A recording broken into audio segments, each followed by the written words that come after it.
Good day to you. Nice to be with you again after such a long time of absence. A lot has happened this year to us Palestinians and is still happening. The one major thing I want to talk about in this video is what I call a ban on love. Let me explain. The Israeli Knesset, that is the Parliament of Israel, has voted into law a bill that prohibits Palestinian spouses from uniting.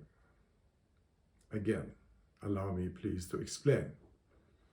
If you are a chap from Nazareth or Haifa or any other city in Israel, and you marry a Palestinian lady from Bethlehem, from Jerusalem, Ramallah, or anywhere else in the West Bank, this law will not allow you to cohabit, i.e., you are not allowed the privileges of other Israelis if you are a Palestinian Israeli.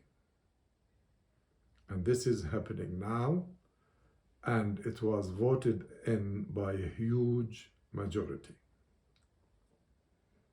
Why should Israel care?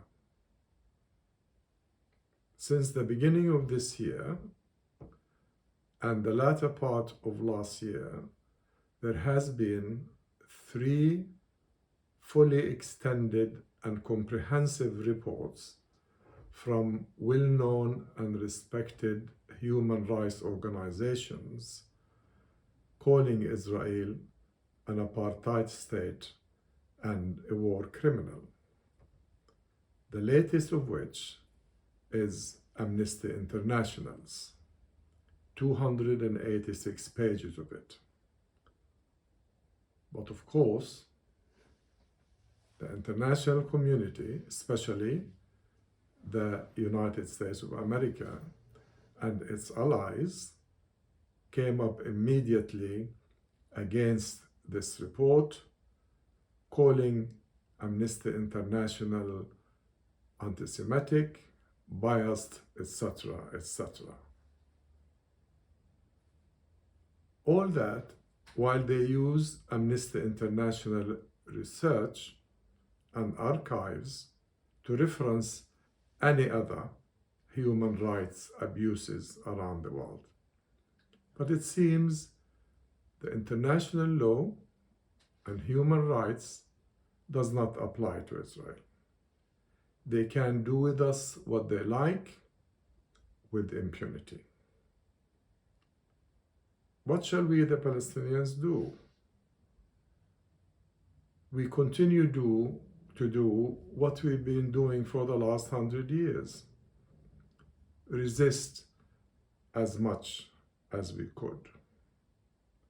How could 5 million mostly unarmed civilians living in Palestine and in Gaza and what is known as Israel proper defend themselves against not only the 4th most powerful army in the world, but a motley crew of illegal settlers armed to the teeth and protected by the Israeli occupation forces? There are other things that's happening in Palestine. The people of Sheikh Jarrah in East Jerusalem are still fighting for their homes and for their livelihoods. The people in the Negev desert, the same. The people, the Palestinian people in the Jordan Valley are fighting against evictions, land theft, and water resources.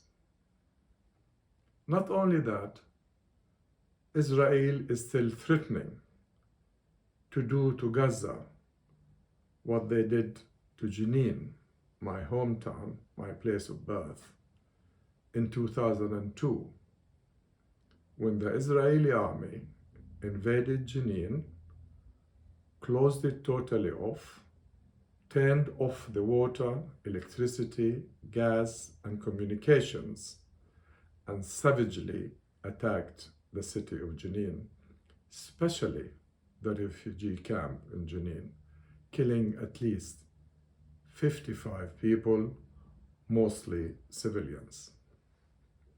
They are not bashful about that. Aviv Kochevai, the current chief of staff of the Israeli armed forces, has threatened the same for Gaza only last week. He said, "We are ready to attack, to invade Gaza, and this time we will be more efficient than what we did in Jenin in 2002. More efficient?